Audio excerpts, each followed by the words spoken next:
Tere. Nii hea meel, et sa mind siia oma fotostuudiosse kutsusid. Tein sulle natuke magusat ka kaasa. Ma ei tea, kas sa oled üldse magusa armastaja, aga et äkki kuulub ära, palun. Tea, kas sulle näha või? Ma õudselt armastan magusat. Õudselt armastan, selle võrra tuleb rohkem sporti teha, aga ma armastan seda, jah. No sina meil oled ju üks tuntud ja kuulus fotograaf siin Tallinnas, et kas see on sulle hobi, armastus? Mis see sul on? See oli väga hea sissejuhatus selles mõttes, et ma ei ole selle peale kunagi mõelnud, tuntud ja kuulus fotograaf, et ise ennast ma selleks kindlasti ei pea.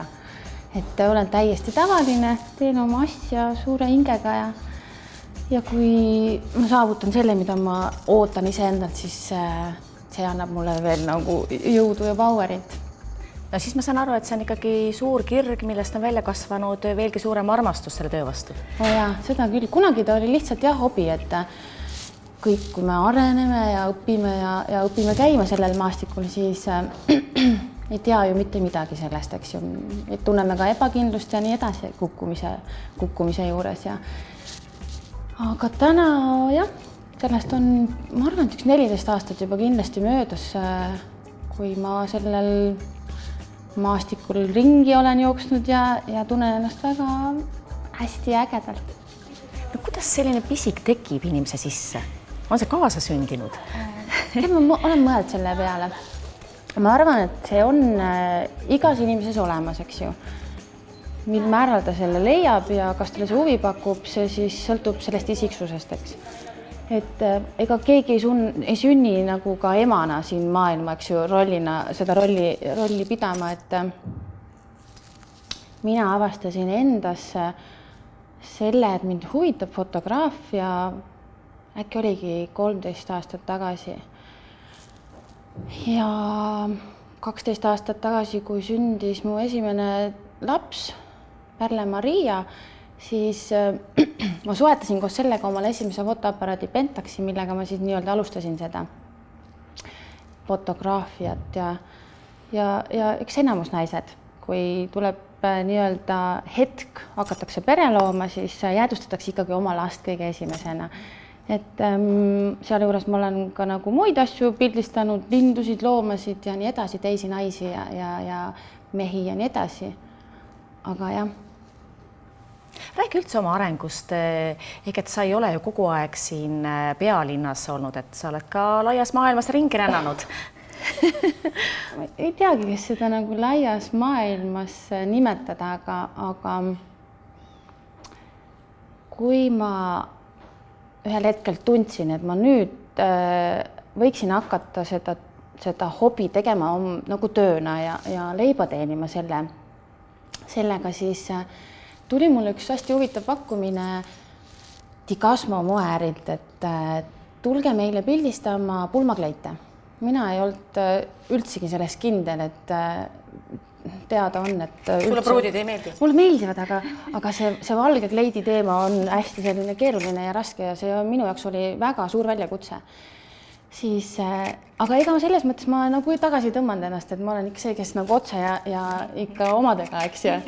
Ja guugeldasin, kes mind võiks aidata ja mind nagu selles mõttes mind nõustada. Esimese asjana võtsin ühendust ühe teise fotograafiga, kes mind siis julgustas ja kes oli väga sõbralik ja kellega ma saan tänani väga hästi läbi, Sven Tupits. Ja tema tõesti siiralt soovitas, aitas, nõustas, võttis isegi oma välistuudio foonid ja välgud kaasa ja sõitsime koos siis Digasmo moeärisse. Pärnu maanteel vist asub see, jah. Ja panime seal asjad püsti ja tegin oma esimese nii-öelda projekti ära. Ja mida Sven arvas siis sellest? Ma ei olegi küsinud Sveni käest, aga Sveni iseenesest ma arvan, pani natuke nagu mõtlema, et tüdruks sa nagu ei ole tegelenud sellega nii nagu igapäevaselt ja sa võtad nagu nii suure ampsu endale, et see kumas temas nagu läbi tema jutus, aga seda ma võib hiljem järgi küsida. Mis sa arvad, Merike, mis teeb sellisest tavalisest fotoga klõpsutajast tõelise kunstniku? Ehk et ma tahan jõuda oma jutuga selleni, et kui mina klõpsan, on ju, et kas siis minu mingist kaadrist võib ka välja tulla suur kunstiteos? Eks see on asi sinu loomingulises, see, kuidas sa asju näed, sa pead hästi palju fotoaparaadiga ringi liikuma, tunnetama seda, mida sa näed läbi fotoaparaadi siis. Et ma ei ütleks, et seda õppida saab, see kas on või ei ole ja seda me arendame kõik iseendas. Et mõni näeb vähem, mõni näeb rohkem ja selle võrra siis muutub isiksuseks ja ainulaadseks ja see ongi tema kui fotograafi trump, kui ta jääb oma eripära käekirjaga silma. Kuivõrd tähtsat rolli mängib väga hea tehnika ehk fotokaamera? Seda küsitakse väga palju. Tunnistan üles, et ma ei ole tehnikas väga tugev, aga olen õppinud ja see, mille koha pealt jääb vajaka, siis ma teen omale selgeks. Aga kui sa ei ole pädev fotokaamera taga, sina kui fotograafina, siis sa ei tulegi sellega toime. Fotoaparaat peab sul selge olema, sa pead seda tundma ja see on käsk number 1, omale selgeks asjad. See on oluline, jah. Sina ei lähe vist kunagi linna peale niimoodi, et sa ei pistaks endale käekotti fotokat, sest muidu võivad väärtuslikud kaadrid lihtsalt, keegi teine võib ära teha, on ju?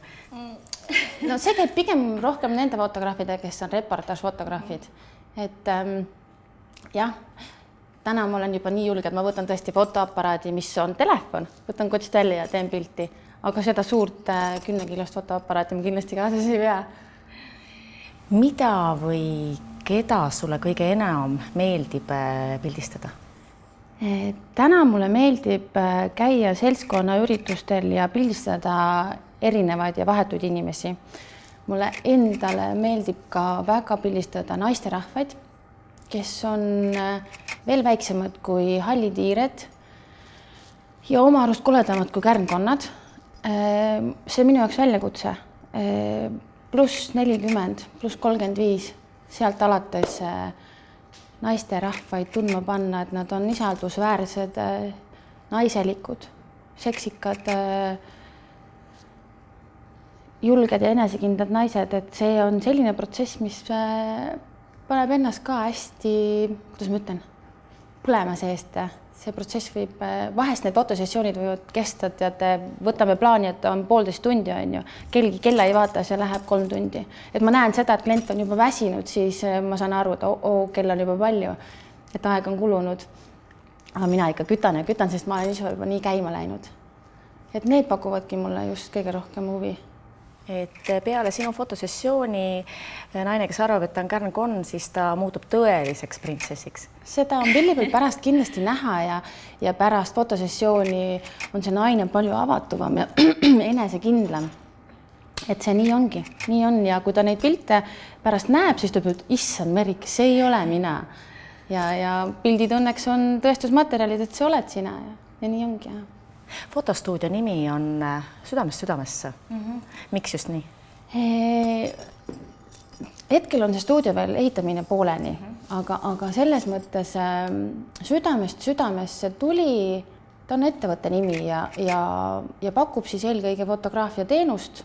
Selle ettevõtte nime ma sain sellest, et mulle meeldib asju nagu otse südamest anda, mis lähevad otse südamesse, eks ju. Ta küll otseselt ei ütle ju, millega see nimi nii-öelda tegeleb, eks ju, ja see ei kirjelda mitte midagi meile. Aga ma ei tea, kui sa sellega esimest korda kokku puutsid, siis mis ta ütles sulle, see Südamest südamesse? No, et inimene teeb oma tööd ausalt. Seda ütlebki. Ja kui sa ennist ütlesid, et inimene on kokku leppinud 1,5 tundi fotosessiooni ja kui läheb seal see aeg üle ja saad klõpsutad 3 tundi, siis see ei ole sinu jaoks määrav, sa ei mõõda seda rahas ju. Just nii ongi ja. Et need kliendid tulevad alati minu juurde tagasi ja tihtipeale ma arvestangi sellega, et ma ei pea punktist A punkti B-sse jooksma ja kiirustama ja kõiki tagant ajama, et ma arvestan sellega ja asjad juhtuvad ilusad, sellised meeldejäävad hetked juhtuvad siis, kui sul aeg tagant ei kiirusta ja seda ma ei ole sundinud nii-öelda klientide puhul ja iseenda puhul ka.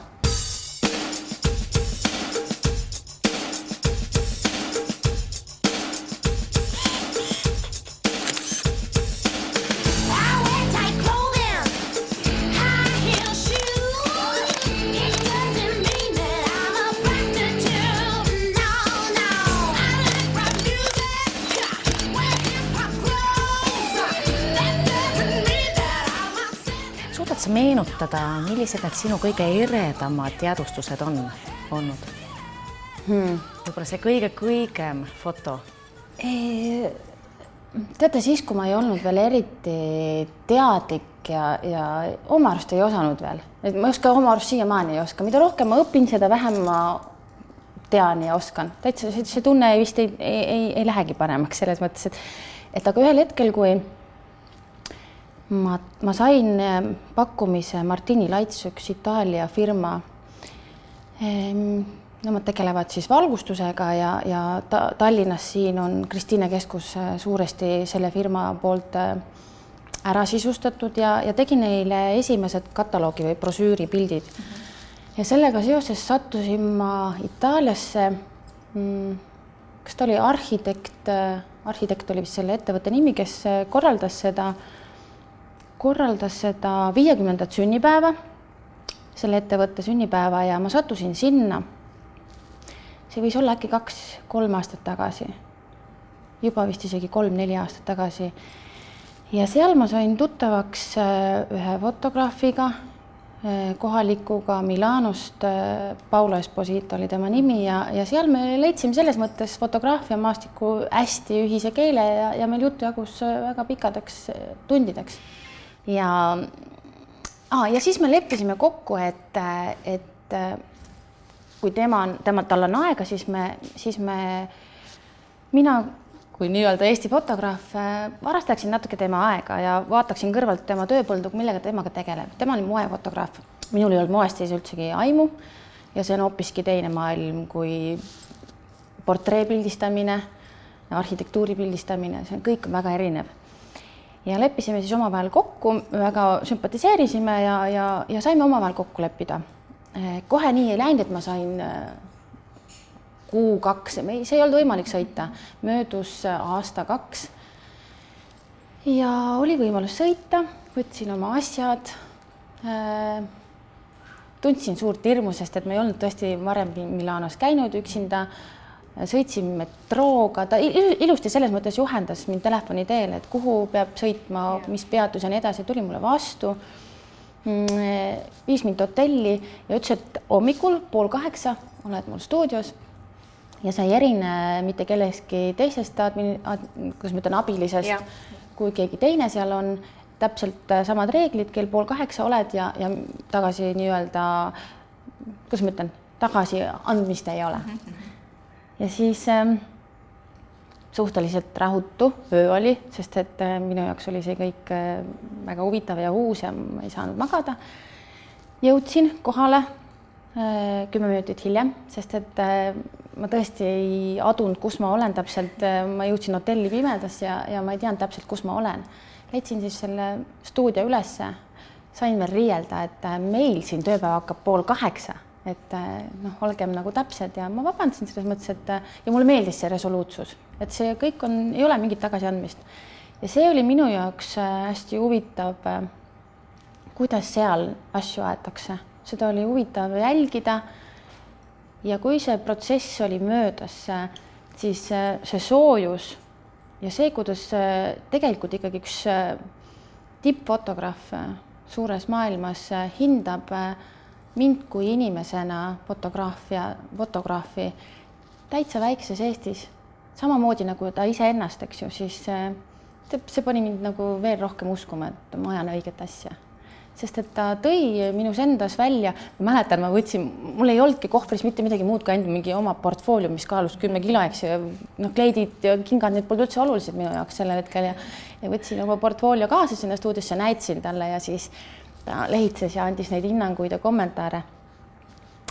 Ja sain ka ühe hea kommentaari ühe pildi kohta sellel ajal. Ja see oli? See oli üks naisterahvas, ilmselt talle meeldis ikkagi see naisterahva pilt. Et see on üks suur elamus minu jaoks. Ja tagasi pole kutsutud? On ikka, selles mõttes nad ootavad mind alati, et assistendina ja nii edasi. Ma sain isegi paar klõpsu teha suurest kataloogi minevatest piltidest, mis läksid Hiina ja Jaapanisse ja nii edasi. Eks oli suur asi sinu jaoks? Jaa, oli küll jaa.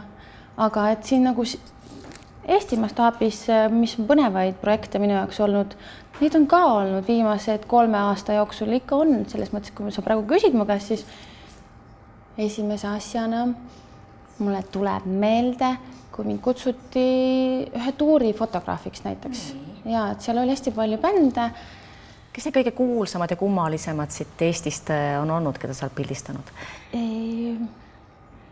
Koši tüdrukud? Jaa, Koši tüdrukud, Eleriin, Urb, väga äge, väike, vahva tüdruk. Poliitikutest mõni ehk meenub? Issand, praegu kohe ei tulegi. Küllap neid on olnud. Jaa, aga mul kohe nagu ei tulegi, aga jah, bändidest Terminaator ja Kristjan Kasaru ja Ines ja Terminaatorid olid tõesti hästi siuksed vabad ja kõik oli chill ja nendega oli väga tore koostööd teha. Ja Marilli Saasmäe ja need on nagu ikka on praegu. Parasjagu. Jaa, praegu nagu ei tulegi kohe väga palju meelde, et ma mäletan seal tuuri fotograafina, kui ma käisin, sõitsime üle Eesti, näiteks oli seal 8 kontsertit või 11 kontserti, täpselt praegu ei tule meelde, aga peaesineja siis oligi Quickstart ja temaga kaasas oli Birgit Õigemeel, Ott Lepland ja nendega oli ka väga tore. Väga kihvt aeg oli see, kui sai käidud pildistamas mitte küll just seda, mis mulle hingele nagu rõõmu ja nii-öelda muusikat pakub, aga see oli selles mõttes minu jaoks teistsugune muusika, et see oli äge. Räägi, kas sa aktiivfotosi ka teed? Teda ma teen, aga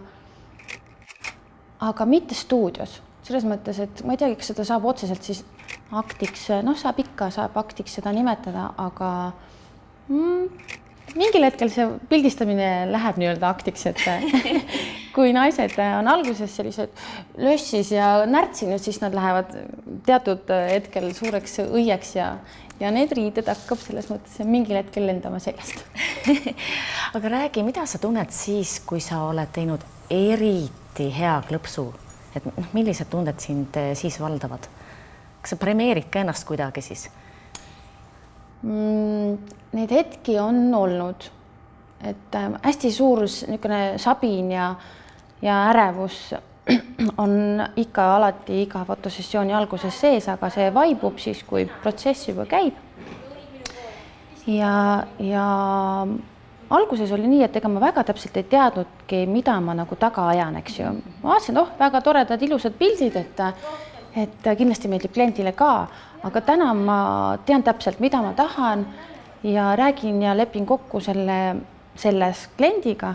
Klient on sellega nõus, siis ma suunan teda ja kui see protsess on möödas, siis me vaatame neid pilte läbi ja see piltide vaatamise käigus, see tunne, mis sisse tuleb, et ma olen nüüd rahul sellega ja see rõõm, mis kliendisse sisse tuleb, see on rahulolu ja see pakub mulle veel rohkem, kuidas ma ütlen, emotsiooni. Sa saad tõepoolest aru, et kui klient vaatab neid pilte ja et ta tõepoolest on rahul ja ilmselt saad... Aga ta muutub, ta läheb nagu selliseks nagu nipsust läheb nii nagu julgeks ja kui ma teda hindan või võrdlen nüüd selle hetkega, kui ta mu juurde tuli, ta oli jope seljas, ta ei julgenud midagi öelda, kuskile astuda, eks ju, ja julgenud jopet sellest ära võtta ja lõpus siis tal ei ole üldse riided seljas ja ta tunneb ennast nagu oleks riides ja nii enesekindel on siis jaa.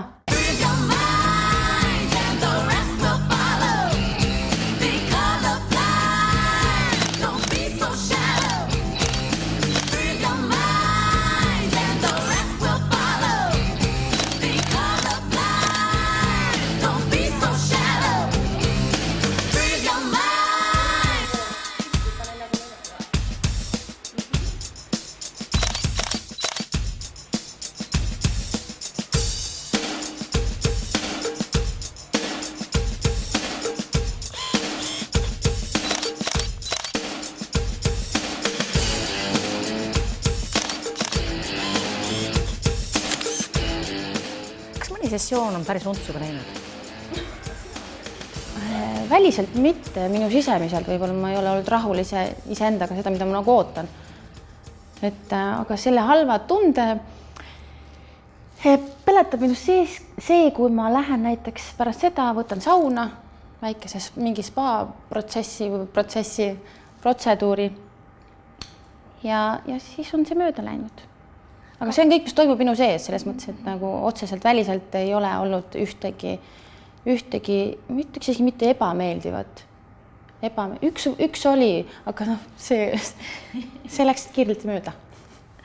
Aga mida sa ütled neile inimestele, kes tõepoolest ei julge võtta sammu fotograafi juurde? Nad pelgavad, kardavad. No, kuidas neid ikkagi saada fotograafi juurde? Peavad mõtlema, mille pärast nad seda pelgavad ja kui nad tahavad pilti saada, siis mõelgu, millist pilti nad tahavad. Et tehku see omale selgeks, leidku omale mugavad riided, leidku omale kindel usaldusväärne fotograaf, kellega tal on hea kontakt ja seal koha peal siis, kui ta selle kontakti saavutab fotograafiga, lähevad asjad juba väga palju libedamalt.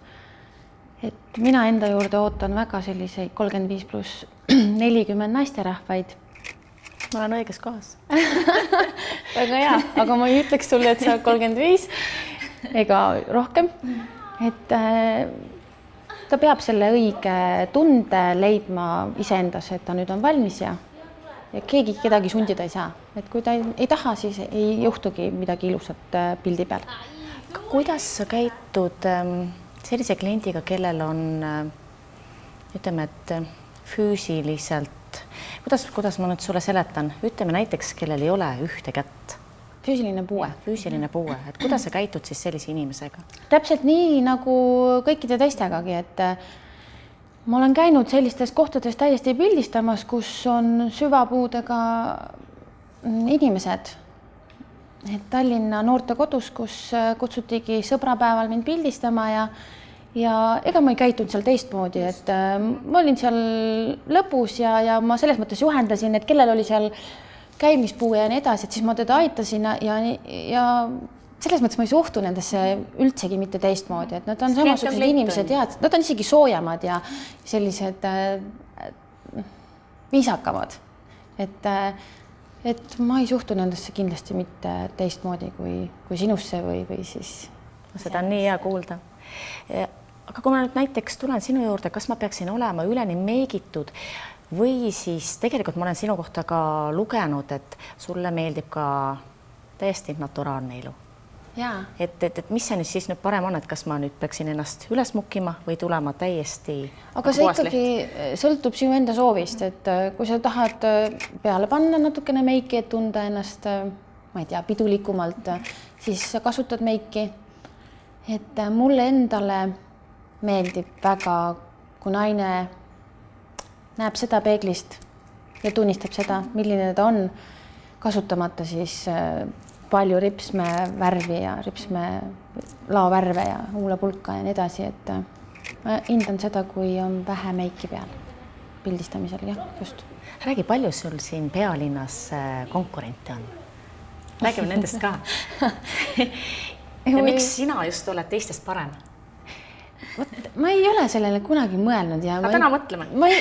Ma nagu ei peagi ennast teistest paremaks, ma pigem ma tahan olla eilsest parem, et teistest ma parem ei taha olla, aga kui see tuleb nagu selles mõttes küsimuse formaadis ka nii-öelda vastata, siis ma ei tea, selles mõttes ma tunnen, et ma pakun kliendile seda, mida ta ootab. Ja sealjuures pinge vabadust ja loovalt mõtlen temaga kaasa ja see atmosfäär on selline sõbralik, et saab väga palju nalja ja ma ei vaata kella ja need head klõpsud tulevad ikkagi viimastel hetkedel. Et see võibki olla minu plussiks, jah. Aga kes on kõige parem klient? Mehed? Ei tea, kõige parem klient on see, kes on ise endaga rahul. Et hästi paljud naised ütlevad, et mulle ei meeldi küll see puusajoon ja küll need kortsud ja need punnid ja korista mult see suur nina ära ja nii edasi. Et ma ei armasta Photoshopi ja ma ei armasta töödelda pilte. Et ma hinnangi tema loomuliku ilu selles mõttes, et olen selline, nagu sa oled. aga Merike, ütle nüüd päris ausalt, kui tihti tuleb ette siin flirtimisi? no sa oled ju ise nii kena fotograaf ja kui tuleb kena meesmodell, siis no kindlasti tuleb neid flirtimisi ette. see on nagu naljakas küsimus, et inimesed tihtipeale arvavad seda, et ma flirtin, aga see olen mina. Et ma teen võib-olla kohatuid nalju ja üritan sellega seda atmosfääri nagu vabaks ja lõdvaks lasta.